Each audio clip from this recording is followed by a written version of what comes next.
Vaya abriendo sus Biblias en el libro del profeta Ezequiel. Ezequiel capítulo número 37, vamos a leer del verso 1 en adelante. Pero ¿quién era este Ezequiel? Ezequiel se había preparado toda su vida para ser sacerdote. Había puesto todo su empeño, todas sus fuerzas. Estaba allí teniendo como aquel horizonte el poder estar en el templo, el poder estar manipulando las cosas de Dios, el poder hacer el servicio. Era aquel cometido que tenía. Empezó a estudiar y a esforzarse. Quería ser sacerdote. Pero calculan que en el 597 a.C. pasó algo. El pueblo no estaba bien con Dios. El pueblo había dejado de lado a Dios y en este tiempo te parece ser que Dios tenía otros planes. ¿Por qué? Porque es invadido Jerusalén y hombres y mujeres fueron llevados de ese lugar. Aquel que quería ser sacerdote se vio donde el templo en el cual quería servir ya lo destruyeron. No había más templo. ¿Qué hacer con todo ese esfuerzo que había tenido? ¿Qué hacer con todo ese tiempo invertido? ¿Qué hacer con esa situación que había pensado que era para su vida y ahora ni templo tiene? La tierra prometida había dejado de ser de ellos. ¿Por qué? Porque ahora había sido conquistada por los babilónicos y allí estaba un hombre yendo con muchos otros a un lugar desconocido, dejando atrás la tierra, la familia, quizás amigos, quizás la casa, quizás de pronto aquel templo que había sido su ilusión. Se iba junto con muchos hombres, cabizbajo y dubitativo. El que quería ser sacerdote dejó de pensar en eso, porque ¿dónde iba a servir ahora? Porque ¿dónde iba a poder hacer todo aquello que quizás había soñado, que se había idealizado, que había estado allí delante de él queriendo esto es para mí, esto es lo que quiero hacer, Dios me lo va a proveer, ser sacerdote? ¿Y qué pasó? Las cosas cambiaron, empiezan estos periodos difíciles, tristes, donde se deja gente atrás, donde los sueños se rompen, donde aquello que pensábamos que iba a ser para nosotros dejó de serlo. Allí estaba Ezequiel, camino, vaya a saber, a tierra de conquistadores, a la tierra donde no era la de ellos. Llevaba mucha gente con él, pero como decíamos, el sueño de Ezequiel era ser sacerdote, pero allí es cuando Dios empieza a actuar. Porque lo que tenía pensado Ezequiel de únicamente mover sus cosas, mover o ministrar mediante esos emblemas que había allí, todo el ritual que había en el santuario, ahora lo llama con un propósito distinto. Ahora iba a ser su profeta. Hubo un momento en el cual Ezequiel estuvo en el mismo periodo que otros profetas como Jeremías. Allí estaba cada uno en su lugar ministrando a un pueblo herido, a un pueblo golpeado, a un pueblo que ya no tenía fe, a un pueblo que pensó que iba a ser de una forma y por olvidarse de Dios terminó siendo conquistado. Allí estaba ese pueblo. Y dice la palabra de Dios que, como dijimos, pasó de ser sacerdote ahora a ser profeta, a ser vocero de Dios. Imagínese si las cosas cambian así también para usted. Usted se preparó, usted había puesto todo su empeño y dijo, bueno, allí estaré en una iglesia ministrando. Y Dios le trae como consigna, ahora serás portavoz en un mundo que sufre, en un mundo que se está rompiendo, en una sociedad que ya no piensa en el otro, vas a ser mi vocero, vas a hablar de mis cosas. A la familia destruida vas a traer un mensaje de Dios que quizás también se olvidaron.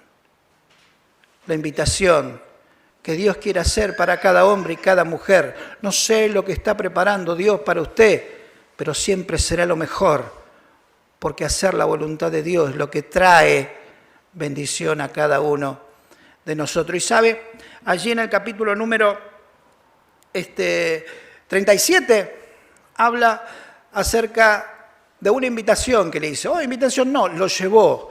La palabra de Dios dice que a este profeta Ezequiel lo llevó a un lugar especial. ¿Se acuerda cómo hablábamos del cementerio? Mire lo que era esto. Allí, un lugar para alentarlo, un lugar para decirle, acá quiero hablar con vos. Mire qué lindo. Pero sabe, lo lleva allá y dice que vino la mano de Jehová. No solamente acá, sino en 6 oportunidades más habla de esta forma de aclarar o de especificar lo que estaba pasando con el profeta. Venía algo, se daba cuenta que algo le quería decir Dios, que algo tenía que comunicarle, que algo le tenía que enseñar, y lo lleva así y le muestran en estas visiones. 6 veces ya había pasado, ya estaba acostumbrado, y entonces sentía ahí adentro, Dios quiere hablar conmigo, Dios me quiere enseñar algo. Quizás usted también en algún momento determinado de su vida dice, hoy hay algo especial. Yo sé que estoy mal, yo sé que las cosas son apremiantes, pero Dios quiere hablar conmigo. Quiera Dios que este sea el día en el cual Él pueda entablar ese diálogo con usted. En el lugar donde esté, en la situación que esté, pueda estar hablándole Dios en este momento. Y dice que, vamos a leerlo, Ezequiel capítulo 37, verso 1 en adelante, dice, la mano de Jehová vino sobre mí y me llevó en el espíritu de Jehová y me puso en medio de un valle que estaba lleno de huesos y me hizo pasar cerca de ellos y todo alrededor. He aquí eran muchísimos sobre la faz del campo, por cierto, secos, dice el verso número 2, en gran manera. Imagínese ese escenario. Allí, un lugar lleno de huesos. No sabemos si ahí fue alguna batalla de magnitud grande y allí quedaron los cuerpos de los guerreros o simplemente era un cementerio a cielo abierto. Pero allí quería hablar Dios con Ezequiel. Allí, donde quizás había huesos, algunos semitapados por polvo, que por el viento eran los únicos visitantes que tenía, y el sol había emblanquecido esos huesos, porque dice que había muchos y de mucho tiempo que estaban allí. El tiempo pasa para esos huesos, sin nadie que los visite, pero Él está allí, esperando algo. ¿Por qué me trae Dios? ¿Qué más me puede pasar? ¿Qué más nos puede pasar? ¿Por qué llegar hasta este momento, hasta este lugar? Y dice la palabra de Dios que delante de Él había este escenario, miles de huesos secos.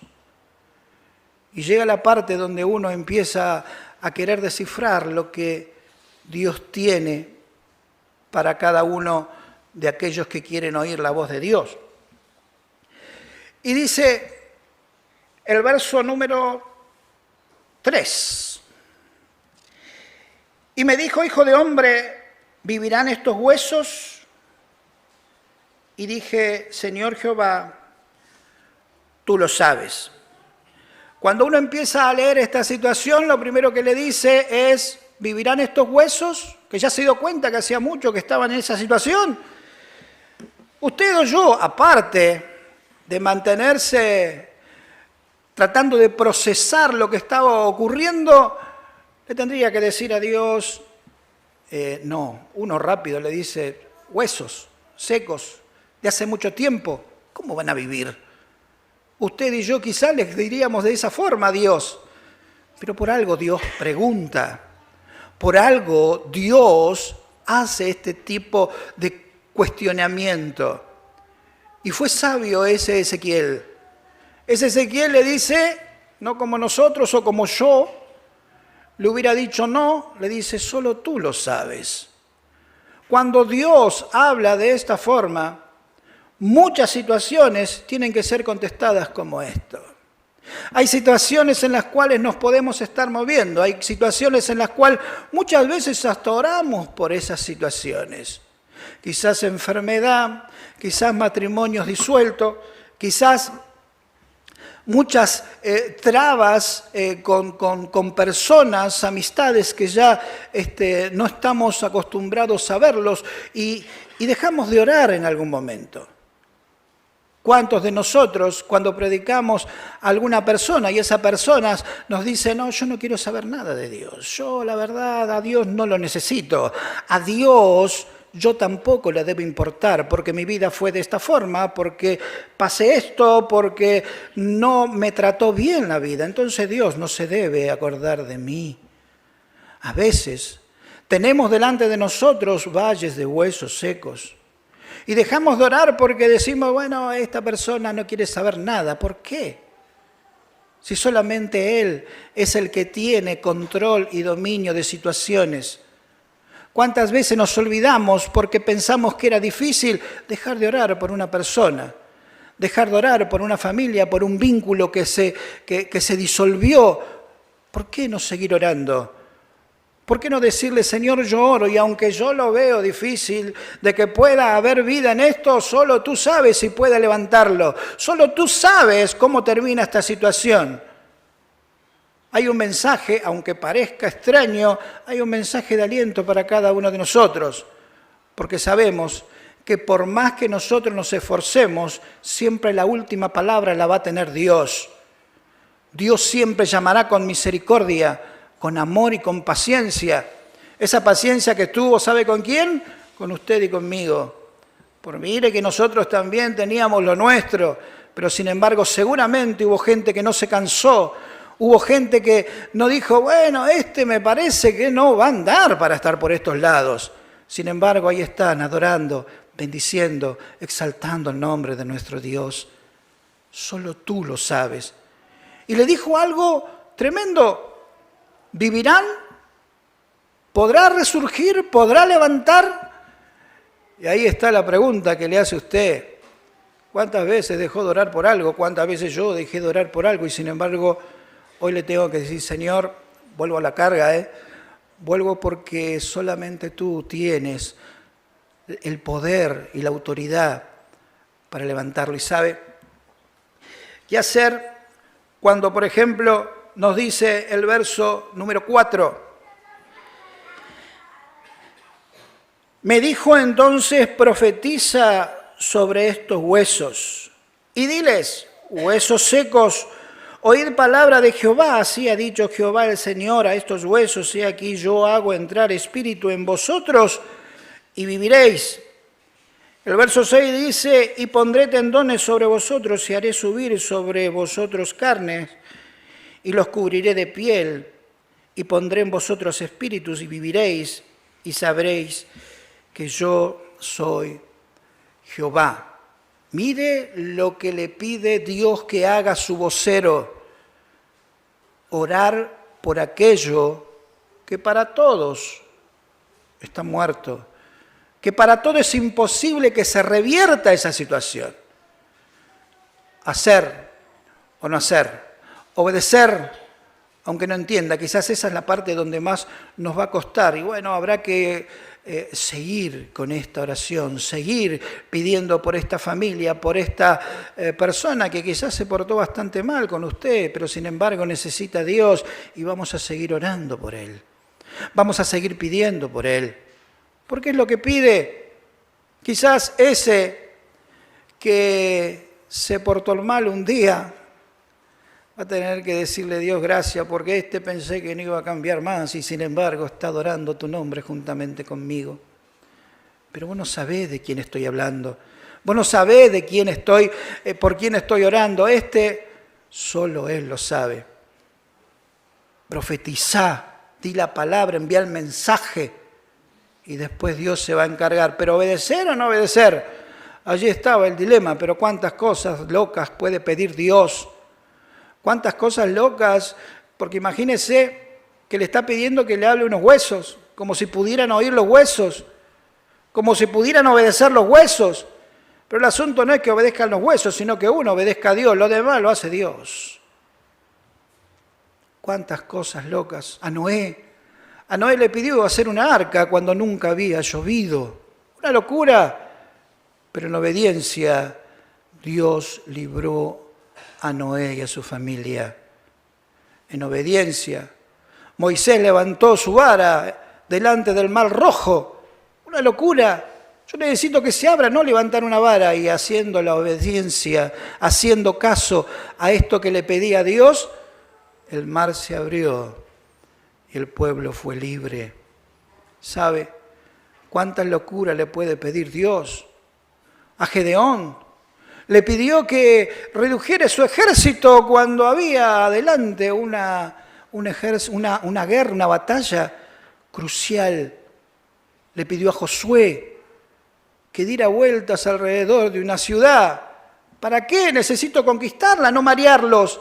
Pero en obediencia Josué lo hizo y los muros cayeron en locura. Aunque alguno te escuche y diga, pero perdés tiempo. Al que alguno le diga, ¿para qué haces esto? Hace una cosa más útil. ¿Por qué vas a orar por esta situación o por aquellos? Orar a Dios es algo que a usted y a mí nos tiene que llevar a esperar en Él, a darnos confianza que lo que no vemos, Dios ya lo está viendo. Y obedeció. ¿Y sabe qué pasó? Dice el verso número 7. Profeticé pues como me fue mandado, y hubo un ruido mientras yo profetizaba, y aquí un temblor, y los huesos se juntaron, cada uno con su hueso, y miré, y aquí tendones sobre ellos, y la carne subió, y la piel cubrió por encima de ellos, pero no había en ellos espíritu. Imagínese cuando se animó a hacer una locura, cuando se animó a decirle, Dios, te obedezco, no entiendo nada, pero lo hago. Allí estaba.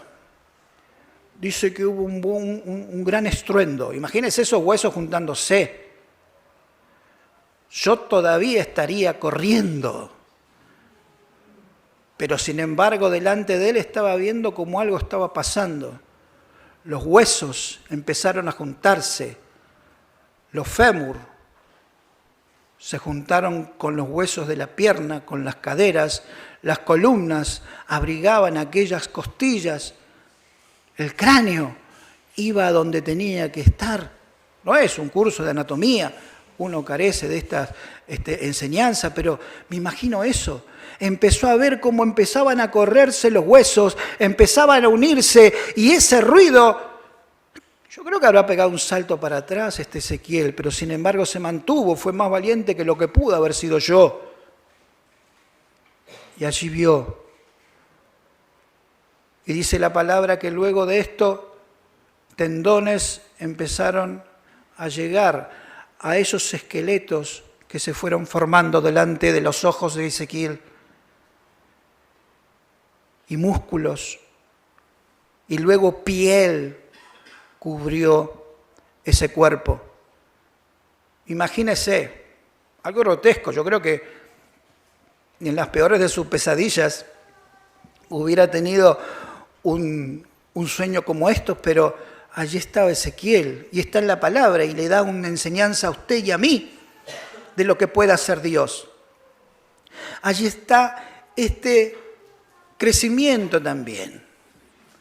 Volvemos, esto nos lleva a nuestra vida espiritual. Usted conoce a Cristo y es como en aquel momento en el cual los huesos se juntan.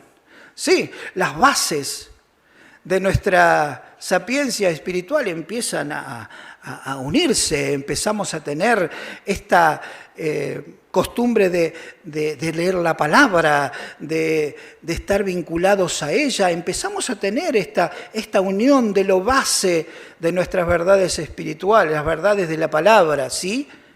Después vienen tendones, esos músculos que nos hace más fuertes o flexibles en los momentos difíciles, ¿sí? Y luego viene esa piel, una piel que nos identifica, una piel que ya tenemos nueva imagen delante de la gente. Usted ya no es aquel pecador, aquel que estaba lejos de Dios, ahora está representando al dador de la vida, está hablando de las cosas santas, está de pronto, tiene otra imagen delante de aquellos que le rodea. Aquel tiempo, en aquel momento, me imagino a cantidad de personas, miles, tendidos en el suelo, porque tenían todo. Tenían los huesos en su lugar, tenían tendones, músculos, tenían su piel, era gente dormida. pero le faltaba algo, y es lo que también hoy nos tiene que llevar a pensar en lo que Dios quiere para nosotros. Dice el verso número 9. Y me dijo, profetiza al Espíritu, profetiza, hijo de hombre, y di al Espíritu, así ha dicho Jehová el Señor, Espíritu, ven de los cuatro vientos y sopla sobre estos muertos y vivirán. Y acá viene la parte especial, y profeticé como me había mandado, y entró espíritu en ellos, y vivieron, y estuvieron sobre sus pies, un ejército grande en extremo. Otra vez Ezequiel obedece. Otra vez la locura, pero ahora ya estaba ejercitado.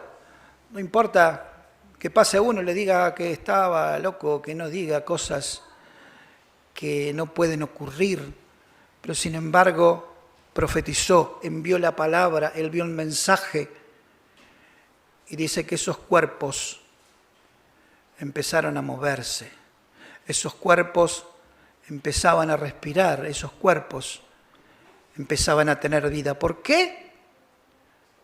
Porque Dios da vida. ¿Sabe? Que uno piensa, como dijimos, podemos tener los huesos de una forma ordenada, correctamente. Podemos tener tendones, podemos tener músculos en el lugar que corresponde y hablamos de las cosas espirituales, pero siempre nos va a faltar algo. Digo siempre, si no hacemos lo que le quiero decir ahora. ¿Sabe? Podemos tener la mejor de las enseñanzas. Podemos tener la mejor de las Biblias, eso con lucecitas, ¿sí? Y leer los mejores libros y escuchar los mejores mensajes y asistir a la mejor de las iglesias. Pero si no hay soplo de vida, esto que Dios da, únicamente podemos ser personas tiradas en un valle sin vida. Esta relación con Dios es la que tiene que estar en cada uno de nosotros. Buscar de Dios, hablar con Él. Los libros nos enseñan. Los predicadores pueden ser de los más hermosos mensajes, poderosos mensajes. Pero si nosotros no tenemos relación con Dios, Dios no puede soplar. Necesita algo más, pero necesito aprender, perfecto. Pero seguramente el libro que está leyendo te dice, tirate a orar, busca de Él, habla con Él, ten esta interacción como quien habla, no quiero que nadie se ofenda, pero habla con Él como un amigo. Porque Él nos dijo también que no los voy a llamar siervos, los voy a llamar amigos. Habla como un amigo, lo que necesitas, de cómo te sentís, de los momentos difíciles que estás transitando, que Dios pueda soplar en tu vida. A estos huesos que estaban muertos, Dios les dio vida. Y los vio, dice el profeta, ponerse sobre sus pies. Allí estaban, ya no eran huesos, ya no eran esos músculos ni gente en el piso, ya era gente que respiraba, que hablaba, que volvieron a la vida por Dios. Esto tiene que alentarle y a usted y a mí, porque es verdad que Dios puede hacer las cosas rápidamente, pero prefiere ir de a poco, acomodando tus huesos, poniéndote en forma, dándole a ese cuerpo la tonicidad para que pueda enfrentar las pruebas, cubriéndote la imagen de cristiano, pero también quiere soplar sobre su vida. ¿Sabe? Lo pudo haber hecho Dios solo, ¿sí? No necesitaba de Ezequiel, pero sin embargo lo utilizó su siervo para que las cosas se hagan. Esto nos da posibilidad y confianza. Quizás Dios está trabajando, yo no sé en qué lugar o en qué momento de este viaje espiritual que nos ha invitado Dios a transitar estamos. En el que te acomoda los huesos, en el que te puso músculos, el que te cubrió, pero hay algo más. Quiero que puedas soplar sobre ese valle. Quiero que soples sobre ese problema, sobre esa necesidad que te está trabando, que te está de pronto haciendo confundir con aquello que te olvidaste ya de orar, porque pensaste que no iba a cambiar. Que sea un mensaje de aliento para usted y para mí. Porque quizás en este día, presentando delante de ese valle, Dios pueda soplar en este día. Quiero orar por su vida, por usted que está en este lugar, que quizás en algún momento dijo, ¿sabe que hace rato que no oro por esto? ¿Sabe que esto yo dije, bueno, será de Dios y ya terminó? Podré volver a orar, porque Dios puede volver a soplar sobre tu valle, sobre tus momentos, tus situaciones. Quiero que cierres tus ojos por unos momentos. Quiero orar por su vida, quiero que en este momento, usted más que yo, sabe cuál es su valle, en qué momento está. ¿Cuántos en este momento están escuchando este mensaje y están diciendo, puede haber posibilidad? Obedezco, profetiza, le dijo al profeta, envía la palabra, le dijo al profeta. Quiero que hoy, delante tuyo, pongas ese valle. Señor, envío la palabra. Quiero que tú soples sobre este lugar. Quiero que vayas también trabajando conmigo para que no me desespere, para que no crea que todo terminó. Porque quizás tú estás haciendo eso, con ese valle, dándole forma. No lo vemos, pero le estás ordenando los huesos, le estás poniendo músculos, lo estás cubriendo de piel y en este momento puedes soplar sobre ellos.